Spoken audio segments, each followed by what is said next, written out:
মৎস্য ও প্রাণী সম্পদ মন্ত্রণালয়ের এলডিডিপি প্রকল্পের সমাপনী কর্মশালায় চাকরি হারানো কর্মকর্তা কর্মচারীদের সঙ্গে কথা বলেছেন মৎস্য ও প্রাণী সম্পদ মন্ত্রী আমিনুর রশিদ। এ সময় তিনি তাদের প্রতি সহানুভূতি প্রকাশ করেন এবং ভবিষ্যৎ প্রকল্পে অগ্রাধিকার ভিত্তিতে চাকরির সুযোগ দেওয়ার আশ্বাস দেন। দুপুরে সাভারে বাংলাদেশ ডেইরি ডেভেলপমেন্ট বোর্ড ভবনের উদ্বোধন করেন মন্ত্রী।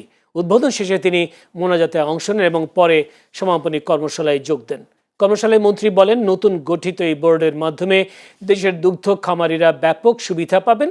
দুধের গুণগত মান নিশ্চিত করা, নষ্ট হওয়া কমানো, উৎপাদন বৃদ্ধি এবং দুগ্ধজাত পণ্যের বাজার সম্প্রসারণে এই উদ্যোগ গুরুত্বপূর্ণ ভূমিকা রাখবে। এই প্রজেক্টটা গত 7 বছরের পর্যন্ত এই প্রজেক্টটা ছিল। এই প্রজেক্টটা অনেক বড় প্রজেক্ট ছিল, বিভিন্ন ধরনের কর্মের সাথে অনেক লোকজন জড়িত ছিল।